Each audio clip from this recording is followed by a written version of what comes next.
Hello, can everyone hear me? I hear you fine. Yeah, I hear you. Peru. How is Loud everyone and today? clear. I don't see any video yet. How's everyone today? Mm, I'm good. Fine. How about yourself? Doing all right. All right. So today I actually wanted to expand more on our Joseki because our theme for the month was Joseki. Also need a theme for next month. So if you guys have any ideas, um, but I want to talk about how can we study the opening and figure out what Josekis should we learn. And I had this idea because I'm currently studying the opening for my games. I'm studying the AI opening gospel for my games. And I was like, okay, figured I could share it with you guys and tell you, like, what am I going to do? Okay, so everyone here should know what the Clossi Approach is. Hopefully. So let's talk about what that means. So let's say we have the Chinese opening. Boom, boom, boom, boom, boom, boom. Look, we have the Chinese opening. Can everyone see this? Yes. Yes. Yes. All right. So the Clossi Approach tells us that we have at least two options, maybe three. But we have two 4/4s, two 4/4s, widest sides, so probably the top or the left, according to the Clossi Approach. But we can also do the bottom for other various reasons if we wanted to. So what are our options? Well, we have A, B, C, D, or E. D would be more Clossi approachy for basics, but E would be Clossi approach for single digit cues. And then like F, which F would be kind of Clossi approach, but a little bit of an exception to the Clossi approach. So we can even just narrow it down. Let's just keep it simple, and let's not talk about exceptions yet. Let's just talk about the Clossi approach. So we can have these four options. Okay, so I'm sure a lot of you are familiar with C. Yep. Yes. Yeah. All right. So now we know this is an option of the Clossi approach. So when we play this, what do you think we should think about? So if we play this against our opponents, and our opponents do this, well, guess what? We have we have a Joseki to study. So we go to Josekipedia, or actually no, PS Wall Theory. So we go to Wall Theory and we say, okay, I have an opening. I have an opening. Blah blah blah. Oh, not that. I have an opening. Boom boom boom boom boom boom boom boom boom. And I approached here, and they played a pincer. What are the likely options? It has 1 and 2. 2 is 66% of the time. 1 is 33%. So let's learn the highest one first. So let's learn 2. All right. So we know this is a likely continuation. So we can learn this one first. All right, so now we go a step further and we go to Josekipedia and use all of our resources. If we have books, we use those as well.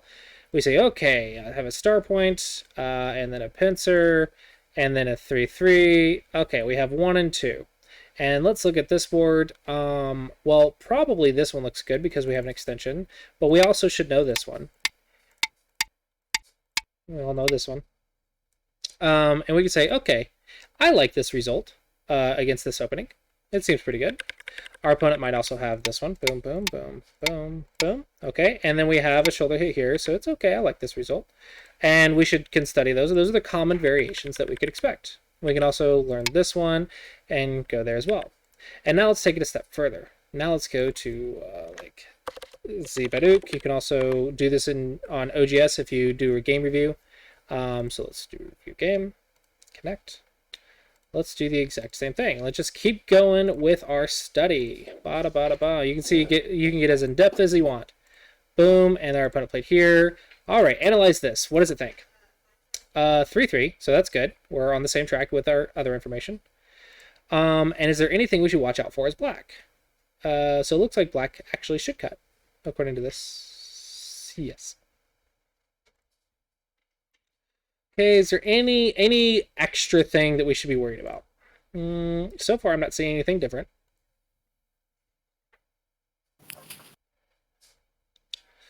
Doot.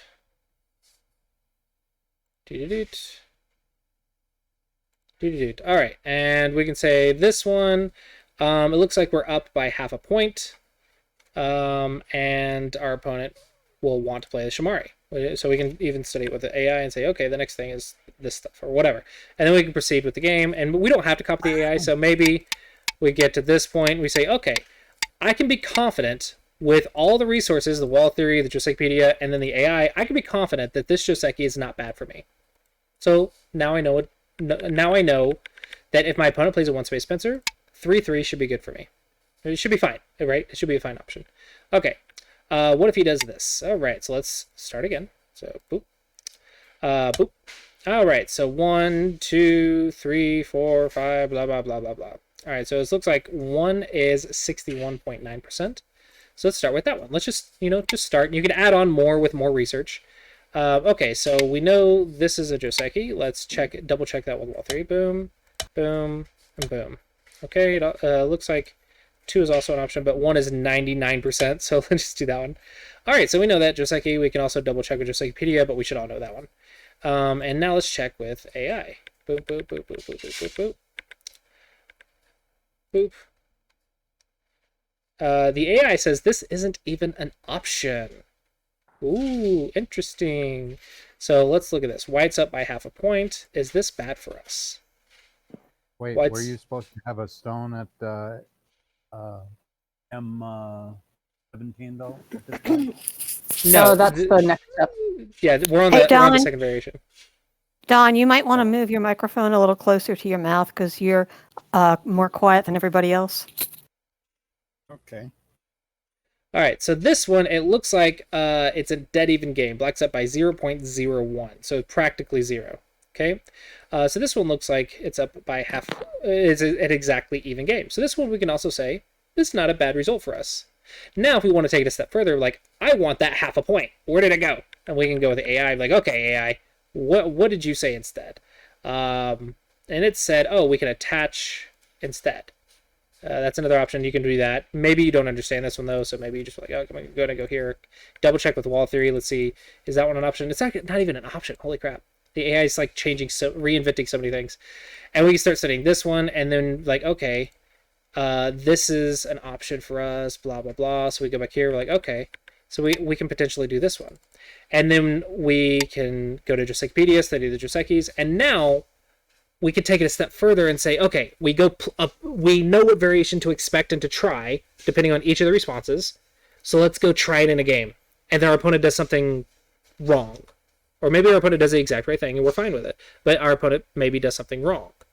And then we go back to Josekipedia, we double check the AI, double check with wall theory, and all of a sudden, the more we practice this, the more we can know if I approach right here against this opening with 2 star points, I know exactly what's going to happen and know what the best results are.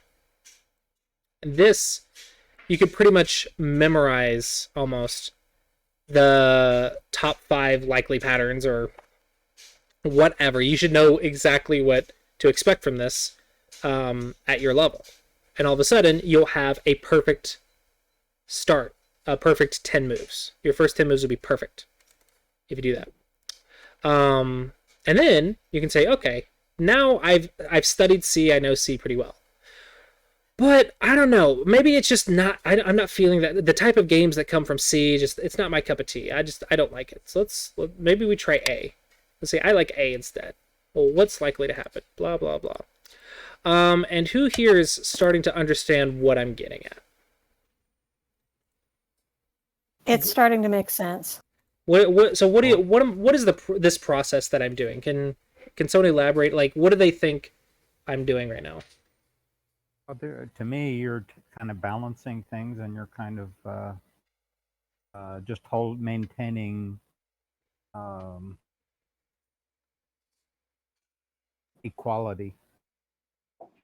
Are you talking about the move or this process that I'm doing? Oh, I'm talking about the move. Yeah, I'm talking about the process. Oh, well, it sounds like the process is to make it easier for you to make choices because you've seen the result of various choices and you don't spend all of your time wondering what comes next. Mm-hmm. Also choosing the kind of game you want to play. Yes, all of that. I am saying, I am picking an opening that I like, and I'm saying, in this particular opening, what choices do I have using my basic knowledge? So this is like 5Q plus probably, but it's like, what choices do I have using my basic knowledge? Like I have these choices. This is the Clossi Approach choices, right? You have more choices than this, but just for simplicity's sake, you can narrow it down to some simple choices. What choices do I have? Then I do my research with wall theory, with AI, playing games, and I say what josekis are likely to follow, and then I research those josekis with wall theory, Josekipedia, AI, and then I also practice those and see what my opponents play because they're not. Maybe they play certain josekis at your level, and maybe they're not AI level. I just say what is the best variations or the best continuations, and depending on what your opponent plays, you should have most responses ready. So here, your opponent usually will only play A, B, C, D. I don't know. They're going to have a limited amount of options. E. They're going to have a limited amount of options. But if you take the time, F-17, yeah.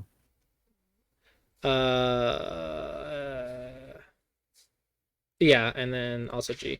But if you take the time to learn each of these options, most opponents will place the most common ones. And eventually you'll get some random weird crap. But the more you study it, the more you play it, and the more research you do, the more comfortable you will feel responding to each of these moves. You just know what to play. You'll just know this is this variation for this amount. Now, this is getting like really, really in-depth study. Like this is getting like really high level. This is why I said it's like 5Q plus or maybe even Dawn level. But this is basically what we call studying the opening, which is different than memorizing the opening. So you don't memorize josekis. You don't memorize the opening. But you memorize the opening. And what I mean by that is you study it so thoroughly that you have all of the options memorized and you know from the values from your study, you know, okay, this is what's likely to happen and these are my responses. Now, the reason they say don't memorize, quote unquote, is because they want you to understand why you play certain things. So you can say from your practicing that I want these certain josekis to happen, and picking between A, B, C, and D or whatever, you want this type of game to happen because that's the type of game you're comfortable with. Or maybe you're like, I'm really bad at attacking, I'm really bad at moyos, whatever. You can control more or less what is the likely game that's going to happen in the middle game from these moves. And you can go as in-depth with this as you want. Now, you need to be careful not to waste too much time on it because there's other parts of the game to study. But imagine you spent like 100 hours on this. Let's just say just C. Imagine you spent 100 hours on this. How comfortable would you be against the Chinese opening with 2 stars and approach? How comfortable would you be with this position? You'd be pretty freaking comfortable, right? Because you have 100 hours of research and practice. You could be able to play this almost in like 10 seconds. You can just play this opening out and you can say what here's the best patterns, and if my opponent goes away, then I have a good idea of like how to handle it, where the punishments are, what the values are, and even you can get an idea of like with enough research with the AI, you can get an idea of I'm 1 point ahead or I'm 2 points ahead in this opening. Given enough research, you can have a pretty good idea. So I've talked about this month, I've talked about how you should give yourself options with josekis, and you should pretty much know why each of the moves in the josekis are played. So this is like broadening that and saying, okay, now you know why each of the moves in the josekis are played, but here you can say what game is going to happen from what josekis, or when I do this, when I approach here, what Josekis are likely to happen, what's the results of those Josekis, and what type of game will it be? Because you've researched the Josekis, you know why each of the moves are played, you've researched the opening, you know which patterns are likely to come about, and now you can say with certainty, if you've done enough research, this is the type of game that's going to happen, and this is the type of game I want to play. Here's the difficult part. When your opponent changes one move, everything's different. When you change one move, everything's different. That's why you can spend hundreds and hundreds of hours studying the opening, and why the opening is really hard to memorize. But if you have a certain pattern in your head, you can still get a general idea of what to expect. So I tell my students this a lot. I say, play the same opening for about 40 to 50 games in a row. Do this process over and over and over, and do it for like a month, like 40 to 50 games if you can play that many in a month, or maybe 2 months, and then change your opening by like one move. Like maybe go here instead, and say what is likely to happen from here.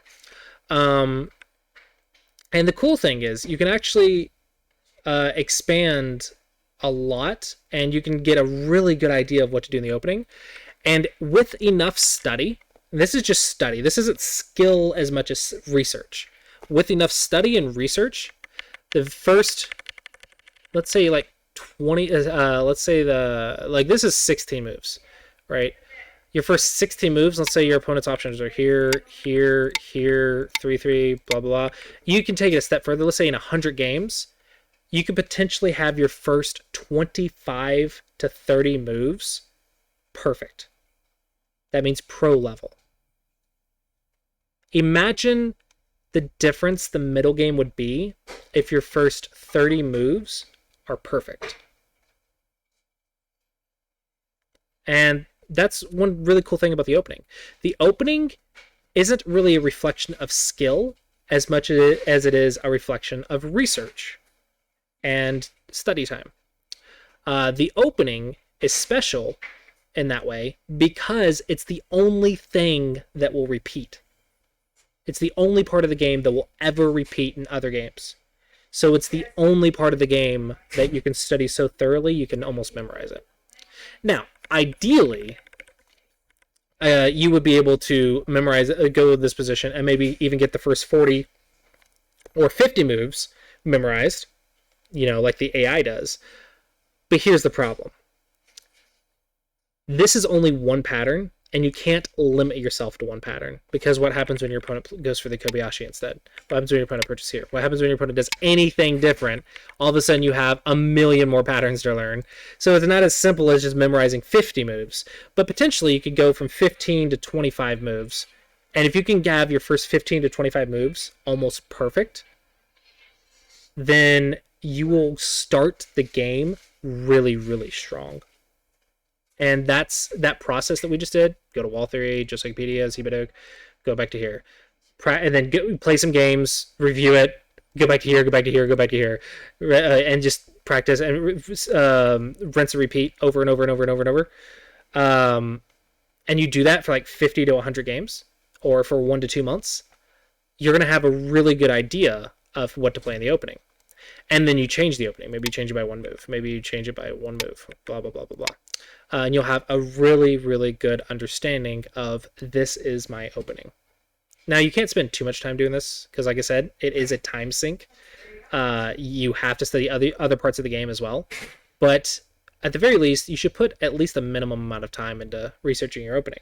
Especially, you should play the same opening pattern for at least a few dozen games in a row, so that way you have the chance to study the opening. If you change your opening every single game, you're going to have an opening, but it is going to be much, much weaker than it possibly could be. On the flip side, if you only play the same opening pattern for 1,000 games, if you change something, you're going to be so lost. So, more commonly, you would study the open as black, but you can also do it as white, as we just saw. But more commonly, you would study the opening as black. So you say, okay, I want to learn the Chinese opening. I want to learn the Kobayashi opening. I want to learn the High Chinese. I want to learn the mini Chinese, and you can just do your research. And it takes a lot of time, but you can do it. And this can potentially make your opening, your first 15 to 20 moves, it can make it like nearly perfect. Does anyone have any questions about anything I just said so far?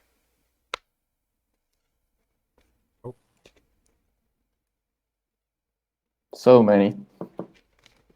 So many questions? Yeah, that I don't even know how to start, though. I guess I just have to play. Okay. Start with one question. Start with a question.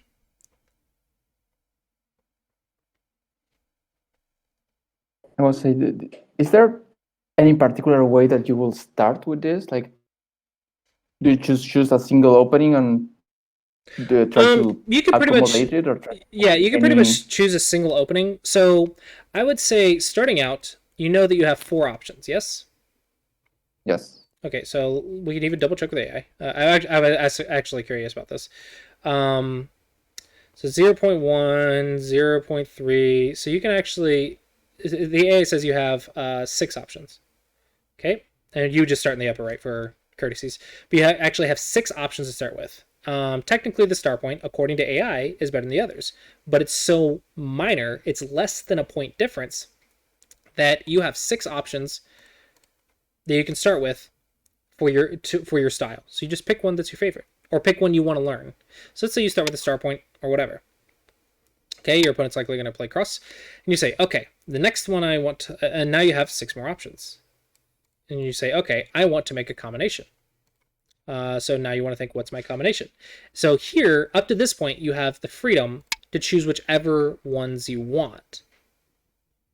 After this point, you start doing your research. Or as black, you can potentially do 3. So I would say your first 3 moves as black and your first 2 moves as white, you get the freedom to choose what you want to learn. And that's your opening. From there, it becomes research. From there, you start playing it out and you're like, okay, boom, boom. Let's say my opponent plays 2 stars against my 3 star. Okay, let's learn that. And you can say, what are they likely to do? This one will show like what they're likely to do as well. And then you research with the AI as well. Boom. Okay. 1, 2, blah, blah, blah. Tengen, what the flip? What? 0.1%. Okay. But you can see what they're likely to do here. You can see what they're likely to do here. And you kind of combine that knowledge and you start doing your research. So you start with that. And then let's say I want to learn the Sanrensei and my opponent plays 2 star. But let's say my opponent plays a star and a 3-4. Okay. Now you learn that. Let's say your opponent plays 2 3/4. Boom, boom, boom, boom, boom. Now you learn that. Okay, and then you adjust it. You keep researching it. Every time your opponent changes something, you have to like do more research. And this is why you play it for a couple months in a row, or like 50 games in a row. You play it, you research what you should expect, and then you test it out. And your opponent does something different. Okay, you go back, you research, and you keep just repeating that process over and over and over until you learn against each of the responses what is the likely response for you to do. So that's how you start. So you start with 3 moves as black, 2 moves as white, and you go from there. If you want a little bit more, like how we came up with these options, well, here I applied my Clossi Approach basics. So I said open sides, then a 4th line. So I got a starting point to start research. So I said I want to play 2 star against Chinese opening. Okay, so I said let's just start with that. I'm starting with 2 star against Chinese opening, and then maybe I'll do 2 star against Kobayashi, 2 star against 2 star, 2 star against 2 3/4s, whatever. I just start with one, and then I say okay. Now I need to pick a move, so I'll go here. Maybe research with the AI and say what does the AI want me to do, or you could say okay, what do I want to do, because you still have a little bit of freedom, and you maybe apply the Clossi Approach or whatever. You just go from there and you say what will the opening look like from there. So yeah, you pretty much just pick an opening and just start with a pattern, and then you add on. And it's just it's expected to take a lot of research. Does that make sense? It does. Thanks. Okay. Do you have any other questions about it? More like a practical one. Is there any tool that we can play against a AI or a bot that we can Yes, like but I choose their would. first moves? You can just play it out yourself on this one. You can say, I'm going to play black, and you can just pick the highest one, like down here.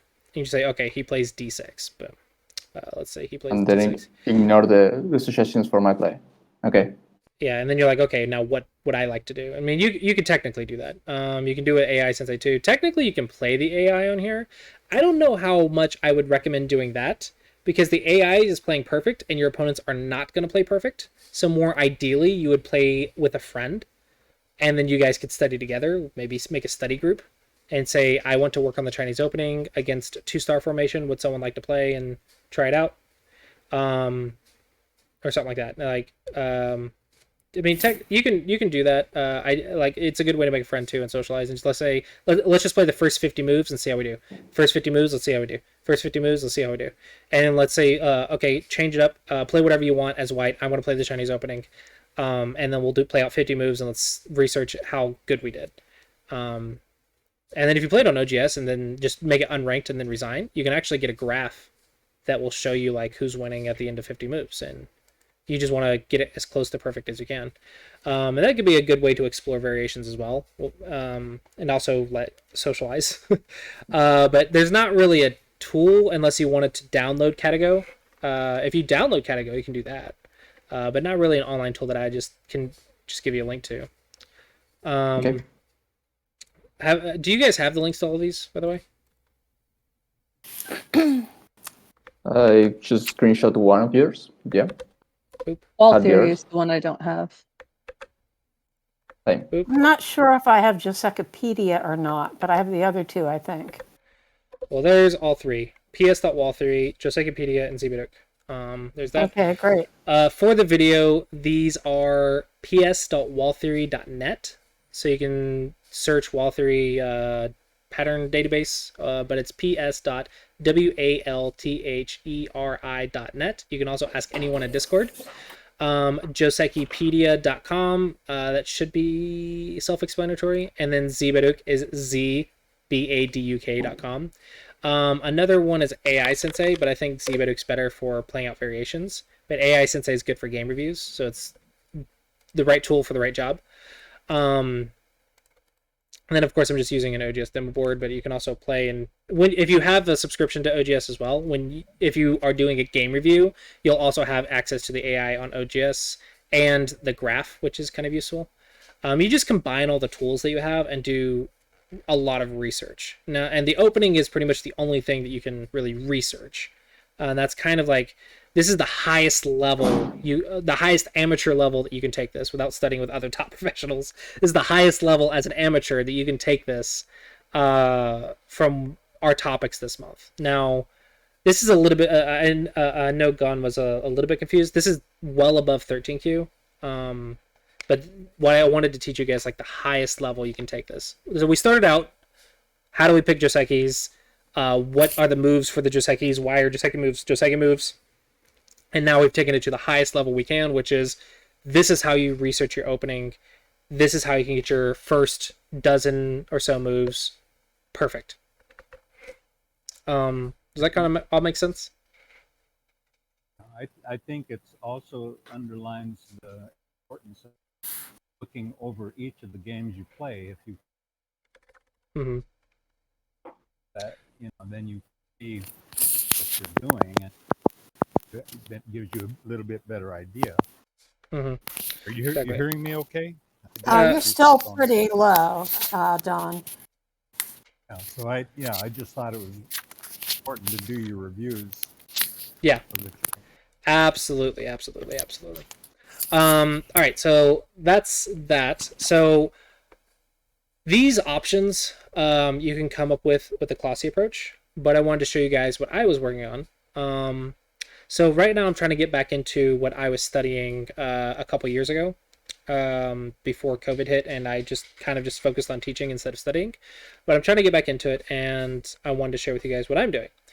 I like to make a combination between this, which is let me open this one. This is the Leela Zero's opening gospel. So this is not Catago, because I don't think there's a Catago one. If there is, I would love access to it if you guys find it. But this is the Leela Zero opening gospel, and it is the priority list for the first like 5 moves in the opening. And here you can pretty much play every pattern in the first 5 moves almost perfectly. And then you take this logic. So this is like the leela approach in the opening. I showed you the Clossi approach. So the leela approach is you start with the priorities. So first, if your 3-4 is being pressed, answer it. If your 4-4 is 3-3 invaded, answer it. If you're double approached, answer it. These are the highest priorities in this order. Okay. And then you have big moves, star point, or play an empty corner. So in other words, these are more urgent than empty corner. So if someone immediately invades your 4-4, then the AI says answer it before you go to the open corner. It's an interesting thought. And then it goes to this one. Now, I've been reading over this. The AI, for some reason, does like approaching a Shamari, or approaching to prevent a Shamari more than making one. So this one right here is like 1.9, and this one is 2. So this one comes slightly before these two.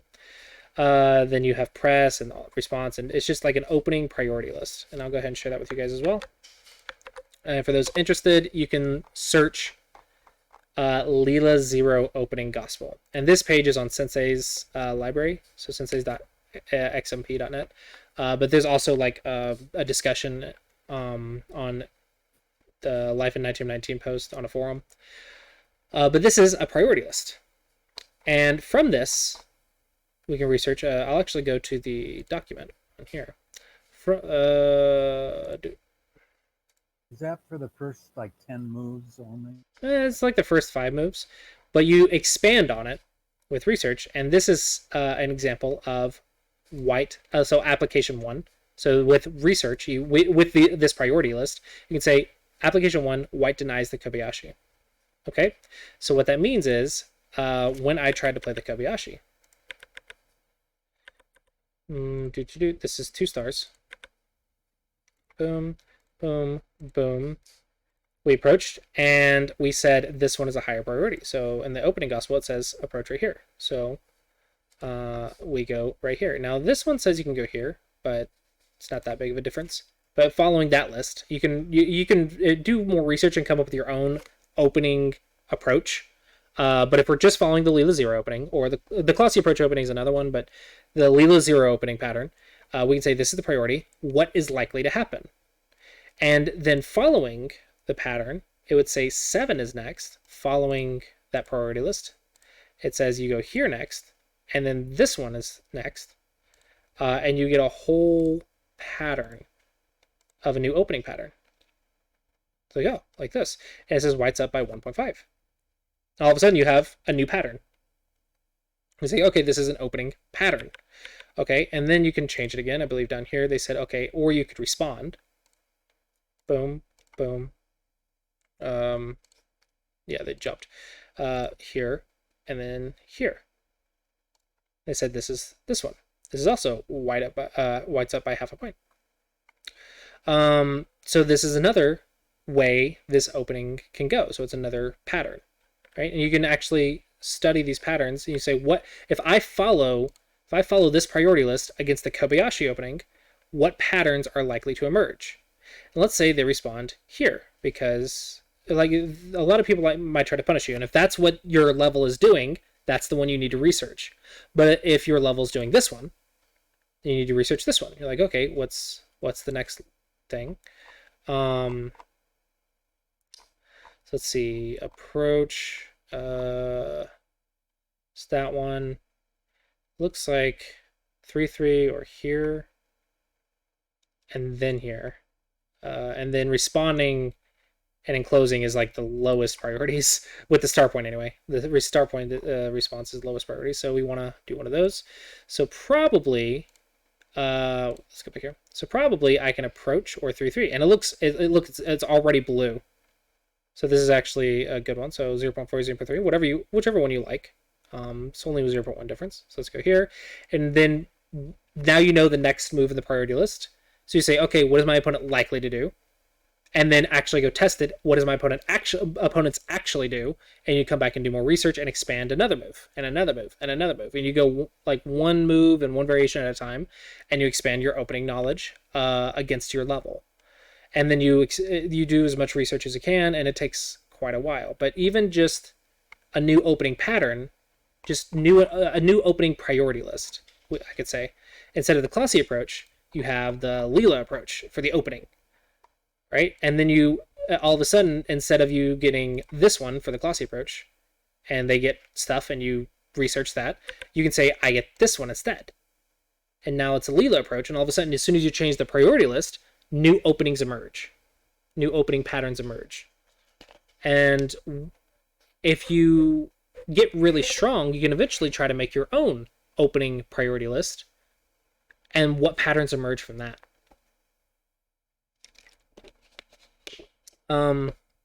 Was that too confusing, or did that make sense? It makes sense to me. Is anyone having trouble following this explanation? So is the comment about like play the opening sphere level?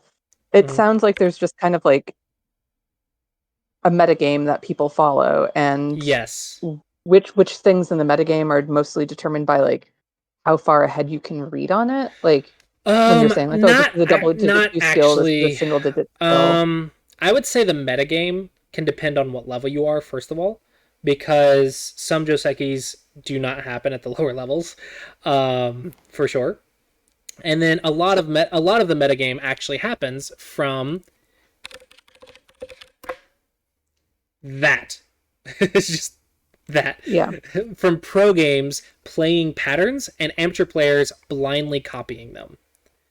And then the lower rank you go, the worse the copy becomes. So that can be another metagame. So this is another annoying piece of information. Once you rank up a few ranks, the Joseki meta can change because they become stronger, they become more aware of the opening, and their Joseki choices might become a little bit more accurate. Or maybe they do something slightly different at that level. I don't know. You have weird crap sometimes. Like, for example, this and this move is very common at double-digit Q. But at single-digit Q and above, it's this move. And some double-digit Qs try to copy this. They always mess it up, but they try to copy this. And I always say, no, just do this one. Okay? And at single-digit Q, we do that one. And then at higher single-digit Q, they just ignore it completely. And then you have to learn all these patterns as well. You just update the Josekis. Now, the problem is you can't not know this one. So the sooner you start, kind of the better. Because if you're single-digit Q and you don't know this Joseki at single-digit Q, then you can't really play the opening. And you need to know this one as well because of the 3-4. If you don't know that stuff, then why are you trying to learn this stuff? And then if you don't know that stuff, then why are you trying to learn a Tanuki? Like, you start simple first and then work your way up. So that's when I say play at your level, I usually mean that. But in this case, when I say learn the Joseki at your level, I mean learn the Josekis that your opponents are playing. If most of your opponents are ignoring, then you need to learn how, like, the variations of here, the follow-ups of this. But if none of your opponents are ignoring, why are you bothering to learn this one right now? Learn it later. Because you have to be strategic with your time. Because we don't have, like, 80 hours a week to put into this. We only have usually about 10 to 20 on average.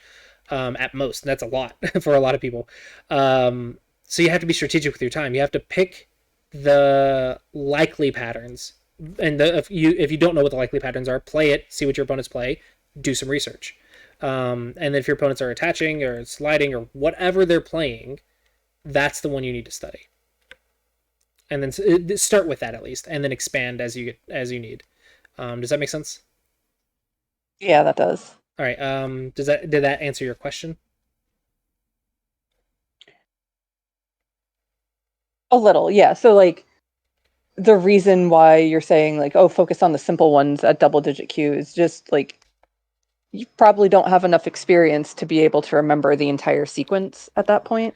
So I think Yes. that's probably where I'm thinking like, It's not just experience. It's not only are you going to struggle to remember the whole sequence, but even if you can, and your opponents might not, and then if you don't have the reading skill to punish those mistakes, when your opponents misplay Josekis, then you can't really do the Joseki in the first place. It's like if I play the Avalanche, okay.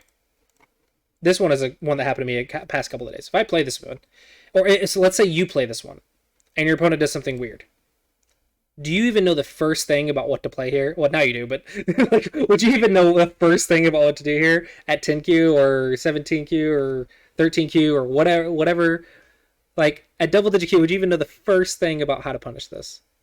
You might accidentally go here, here, here, and then all of a sudden you lose the whole corner. See, look at that yellow line right there. That is what'll happen if you play a Joseki that you can't handle. Your opponents will do something wrong, and you won't have the reading to punish it, and then that crap happens. Or can happen. I won't say it will happen because their reading's going to be as good as yours, but it can happen. And that's what we're trying to avoid is, oops, like that line right there is crazy. So instead of playing Josekis that you can't handle the punishments if your opponents mess it up, you need to play simpler Joseki, and if your opponents mess this one up, it's very easy to punish. You can ignore, you can do that, whatever. And it's easier punishments. Or maybe like your opponent does something like that. Well, now you can just cut. That's hopefully an easier punishment to understand. So one of the yep. One of the main problems that I have that I keep trying to fix. You hearing me okay, right? Yeah. Okay. It's very easy to get tied into a Joseki in a corner, but maybe that Joseki is only good as long as you have a stone in the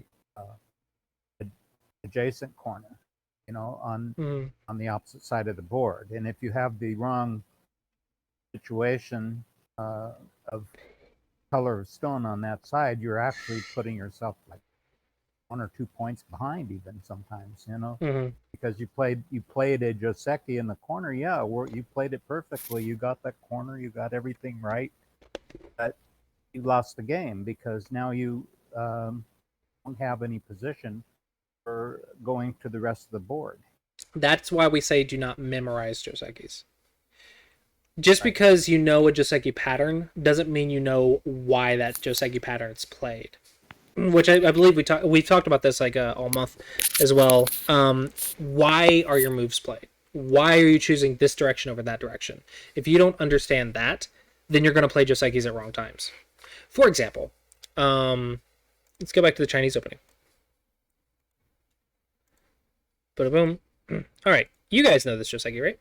Boom, boom, boom, boom. You guys know that, right? Yeah. Okay. But what if it's not good because of this stone? Like when we play here, boom, boom, boom, boom, boom, it looks good. Okay. But maybe I played on this side and now there's a stone difference, and all of a sudden maybe it's not as good.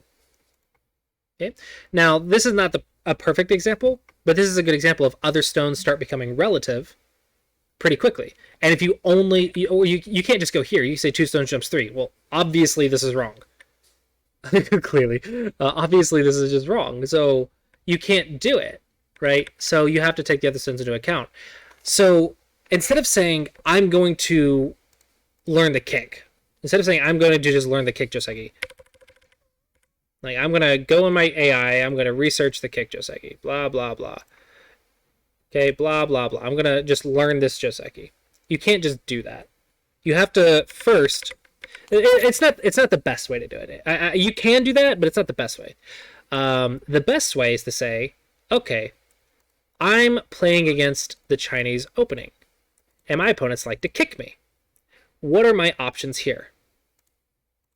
Can I go in the 3-3? Can I go here? Can I go here? Can I Chiniki? what are my options here? Maybe I can even play Knight's Move. So you start thinking, what Josekis are on this position? What Josekis are on this opening? Okay, and now let's change it to a 3-4 point. Boom. Chinese. Boom, boom. Okay, is it the same thing? All of a sudden you have different options. Like the AI says you have less options, actually. All of a sudden you have a different position with different ideas. Right? You go high instead of low, or whatever. All of a sudden you have different Josekis. So you don't learn Josekis for the sake of the local position. You learn Josekis for the sake of the global position.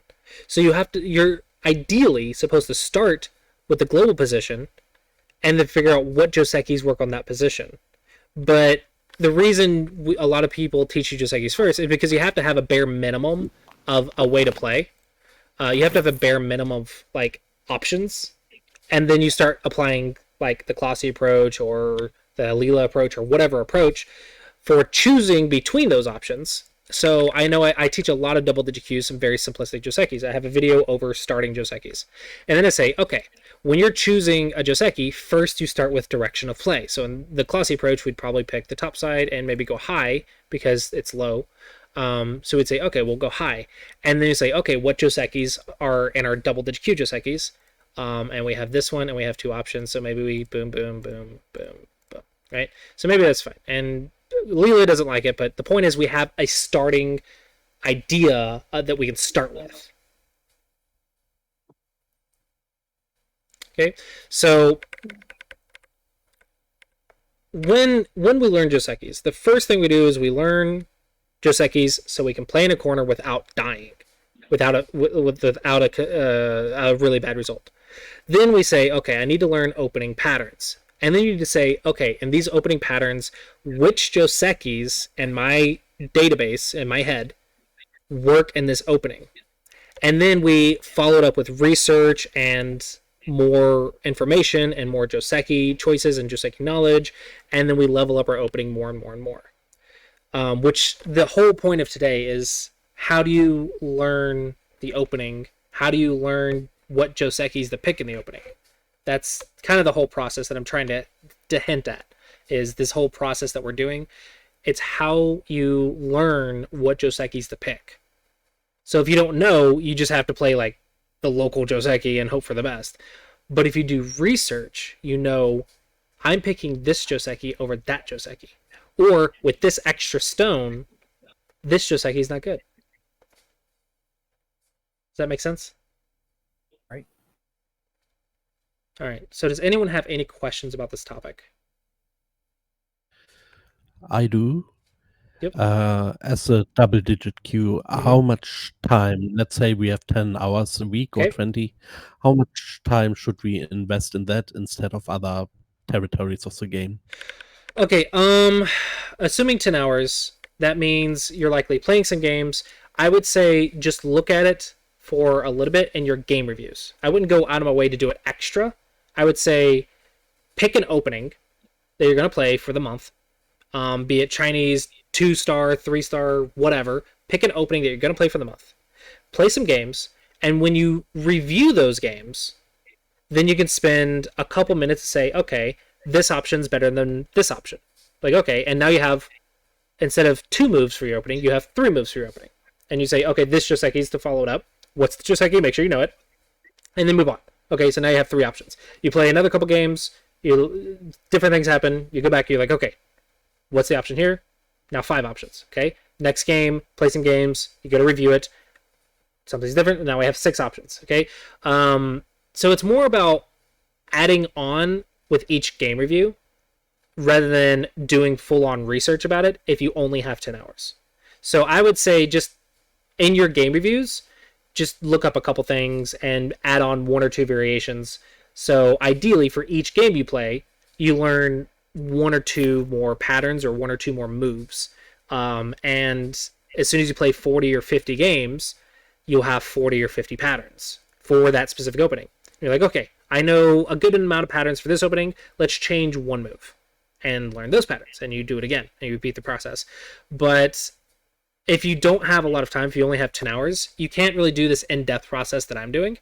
Uh, so I would recommend play games, and in your game reviews with the opening, about 5 to 10 minutes, 15 at most, and just learn a couple patterns, and then just add on 1 or 2 patterns each game, or 1 or 2 moves each game. Does that make sense? That makes a lot of sense. Thank you. Any other questions? I have a comment. Okay. It might be useful for your own self to go ahead and make a note, because like a few moves, if they play the 3/4 and you always been playing the 4/4, then make a note that these are the two things you're doing. You weren't successful in that, but you have 2 branches now to go.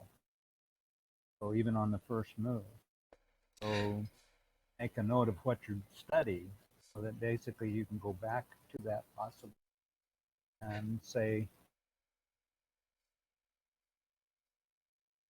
did I do the same thing? And did I make any progress on that? Was response wrong? Actually, I actually think it's a really good idea. I know a lot of people used to do that. But the way they did it, rather than making a specific note, they actually would make a demo. So, and this is a demo. Like maybe I can rename this demo right here, or whatever, on OGS. And then if I was going to my profile, let's say I renamed it as opening. Let's say game information. I'll do test opening, or whatever opening I'm studying, right? And I could save it. And then let's go here, and let's go to my SGF library. I believe it's in the SGF library. And where's my demo board should be in here, right? No, this is my SGFs. I need... No, appears in the home. On the home, no, in your profile. On what now? In your profile, typing your name, and below all your games are all your demo boards. Lower. Below the game history. Reviews and demos. Oh, under reviews. See, I learned something new too as well. So test opening. So you can actually save it in here, and maybe you could do... Does that work? Test opening? No? Yeah. Okay, maybe not. Maybe have a Google document. Just save the URL. But the point is, if you make an SGF file, and you see all these branches on the right here, you can actually start saying... let's just get rid of these triangles. You can start saying, okay, let's start with A. And then you can slowly add patterns to your opening database, back it up with research, of course, and you add patterns as you study them and add them to your own opening database for your opening, and maybe just sort it per opening. So maybe I'm just going to be like boom, boom, boom, boom. And let's say Chinese versus 2-star. And I'll name this SGFR. Or maybe I'm just like Chinese opening, and then I just add on whatever my opponent's responses are, and then I play the Chinese against whatever responses, and I have a whole SGF file dedicated to the Chinese opening. And then I have a lot of patterns. And by manually making it yourself, you actually also use a little bit of kinetic memory. Not as much as if you played on a real board, but by making it yourself and writing it down and making your own SGF notes, then... and you can even make move comments, you can have your own study guide for your own opening patterns. Mm-hmm. Does that make sense? Yeah, it makes a lot of sense. And you could actually put game links in the comments to the games that inspired that particular variation. Yeah, that could be great too. There's a lot you can do, but the more you write it down, the more research you do, the more accurate your opening can become, and then potentially, like, you can even share it with others. Like this is the research for this opening I've done for the past 200 games, blah blah blah. I don't know. And I've been researching the crap out of this opening. I thought you guys might enjoy it. Like, post it on Reddit. I bet you get a lot of upvotes. I don't think anyone does that, but I knew back in the day there used to be a lot of people that had SGF files with their own Joseki libraries. I don't know if any of you remember Kogo's Joseki library. Oh yeah, I remember that. It was a gigantic SGF file that was being passed around the internet with all kinds of Josekis. that was before we had things like Josekipedia, though. So it was this gigantic, humongous SGF file with like hundreds of Joseki, like thousands of patterns in there, and that's how you could like learn it. But it's basically Josekipedia. That's what it is. It was just one SGF file of all those patterns. And people would make their own SGF patterns that way they could have their own that they knew, and they would like compare and research and add to it and blah blah. And you could do the same thing with your opening patterns. I think it could be really really good. So yeah, you can do that. And then we'll have I mentioned the Clossi approach. I mentioned the leela approach. You can eventually make your own approach for your own opening patterns and your own opening logic. Maybe if you watch some lectures or something, you say, I want to try taking Shimaris all the time. Like this is if you ever research old games, they would always try to stop the Shimari as soon as possible because Komi didn't exist, and they thought that was really really valuable. Okay, well guess what? Opening patterns happened because of that. Okay, and then people were like, oh, open corner is bigger than a Shimari. Okay, now new opening patterns happened. So as soon as you change a priority in your head, like you don't have to play exactly what the AI says. You can say instead of approaching, I want to make a Shimari, or maybe instead of leaning, I want to 3-3 first and then lean later. Like if you flip flop these, all of a sudden you have a completely different opening database, opening pattern, and that's the freedom of Go.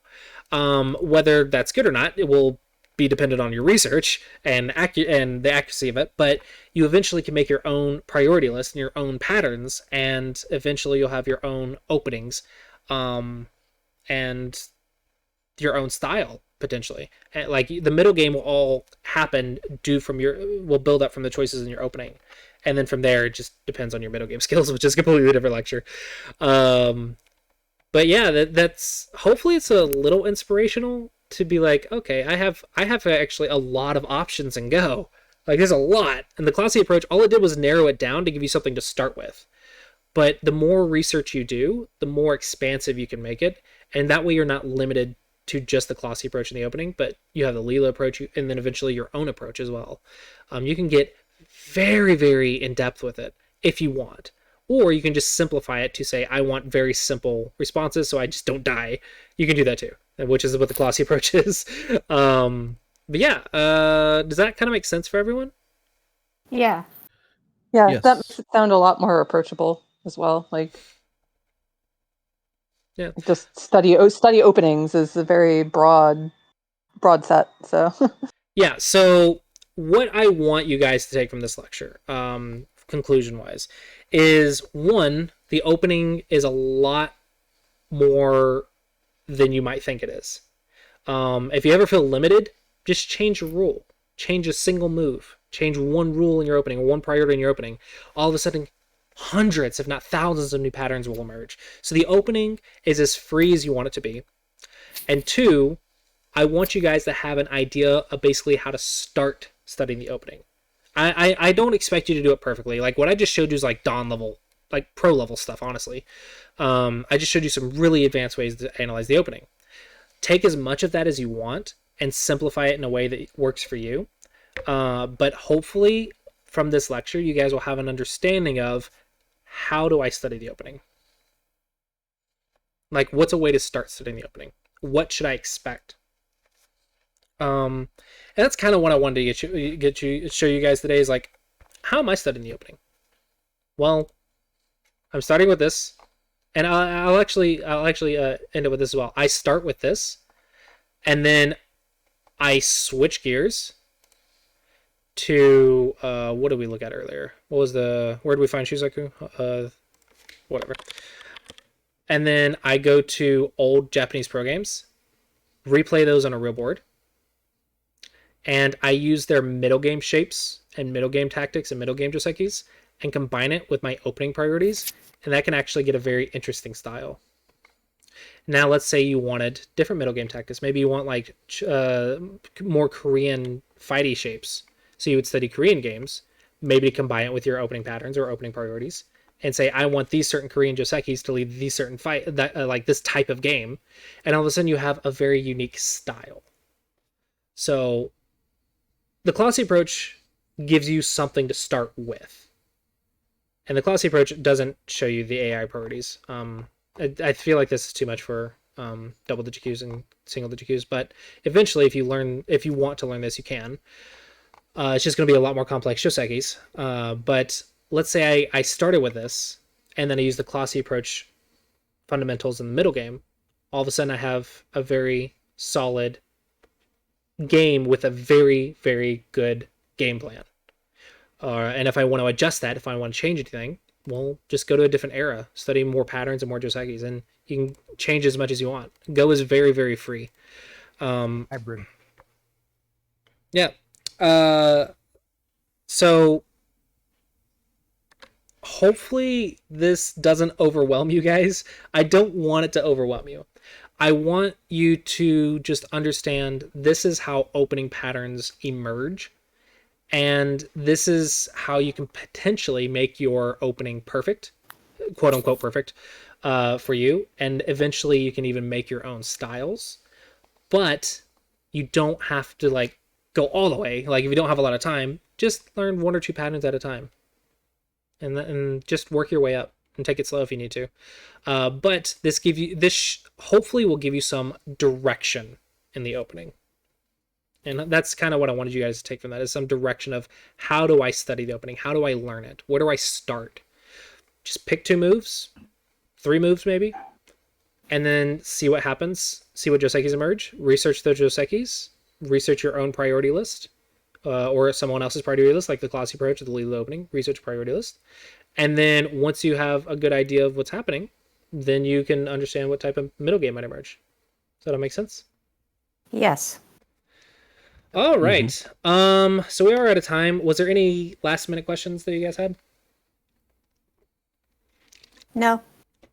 All right. So hopefully you guys are able to take at least something out of this. I don't think anyone will be able to play it perfectly. That's okay. Just take as much of it as you can or as you want. But hopefully this will help you understand the opening, or how you can learn the opening a little bit better. And that's all I wanted from this. And hopefully you guys found the lecture helpful. Thank you for the class. Yeah, thank you. Thank you very much. Thank you. All right, have a good one. Bye-bye.